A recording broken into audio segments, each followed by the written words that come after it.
அம்மி, என்னம்மா? என்ன பண்ணிட்டுருக்கீங்க? கிச்சன் க்ளீன் பண்ணிகிட்ருக்கேன். உனக்கு என்ன வேணும்? எனக்கு ஏதாச்சும் ஸ்நாக்ஸ் ரெடி பண்ணி தரீங்களா? ஸ்நாக்ஸா? பஜ்ஜி ரெடி பண்ணி தரவா? இல்லை வேண்டாம், எனக்கு வீட் பாஸ்தா வேணும்.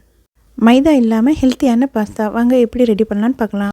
அஸ்ஸலாமு அலைக்கும். Happy good day. வீட் பாஸ்தா ரெடி பண்ணுறதுக்கு 1 கப் அளவு வீட் ஃப்ளவர் எடுத்துக்கோங்க. இதில் கொஞ்சமாக உப்பு மஞ்சத்தூள் சேர்த்து நல்லா மிக்ஸ் பண்ணிவிட்டு கொஞ்சமாக தண்ணி சேர்த்து பூரி மாவு பதத்துக்கு மிக்ஸ் பண்ணி எடுத்துக்கலாம். இந்த மாவு ஊற வைக்கலாம் தேவையில்லை. இது 2 போர்ஷனாக கட் பண்ணிவிட்டு ஒரு மாவு நல்லா சப்பாத்தி மாதிரி திரட்டிட்டு சைடில் இருக்கிற கார்னர்ஸ்லாம் கட் பண்ணி எடுத்துகிட்டு ரிப்பன் ஷேப்பில் இந்த மாதிரி கட் பண்ணி எடுத்துக்கிட்டேன். எல்லாமே இது போல் கட் பண்ணிவிட்டு நான் ஒவ்வொரு ரிப்பன்லேயும் இந்த மாதிரி கட் கொடுத்துட்டு ஒரு போ போல் நான் ரெடி பண்ணிக்கிட்டேன். ஒரு பட்டர்ஃப்ளை போலவும் தெரியும். இது எல்லா பாஸ்தாவும் இது போல் ரெடி பண்ணி எடுத்துக்கிட்டேன். பார்க்க கொஞ்சம் கஷ்டமாக இருக்கிற போல் தோணும், ஆனால் உண்மையிலே அப்படி இல்லை, ஈஸியாக ரெடி பண்ணிடலாம்.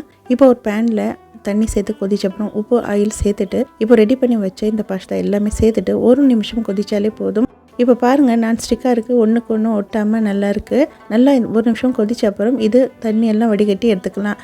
இப்போது அதே பேனில் 2 ஸ்பூன் அளவு ஆயில் சேர்த்துட்டு 4-5 பல் பூண்டு, அதோட ஒரு துண்டு இஞ்சி பொடியாக சாப் பண்ணி சேர்த்துக்கோங்க. இதில் பொடியாக கட் பண்ணின 1 வெங்காயம் சேர்த்து நல்லா வதங்கின அப்புறம் ஒரு அரை தக்காளி சேர்த்து வதக்கிட்டு டேஸ்ட்டுக்கு ஏற்ற மாதிரி உப்பு, காரத்துக்கு ஏற்ற மாதிரி மிளகாய்த்தூள், மஞ்சத்தூள், கரம் மசாலா தூள் இதெல்லாம் சேர்த்து நல்லா மிக்ஸ் பண்ணிக்கலாம். இந்த இஞ்சி பூண்டு நறுக்கி சேர்த்தது அவ்வளோ ஃப்ளேவர்ஃபுல்லாக இருக்கும். இந்த மசாலாவில் அரை கேப்சிகம் கட் பண்ணி சேர்த்து நல்லா மிக்ஸ் பண்ணிவிட்டு தண்ணி சேர்த்து கொதிச்ச அப்புறம் ரெடி பண்ணி வச்ச பாஸ்தா சேர்த்து மிக்ஸ் பண்ணி இறக்கினா உண்மையிலே சாப்பிட்றதுக்கு அவ்வளோ டேஸ்ட்டாக இருக்கும். மறக்காமல் இந்த ரெசிபி ட்ரை பண்ணுங்கள். ஹெல்த்தியான பாஸ்தா மறக்காமல் ட்ரை பண்ணுங்கள். தேங்க்யூ ஃபார் வாட்சிங். Happy good day. அஸ்ஸலாமு அலைக்கும்.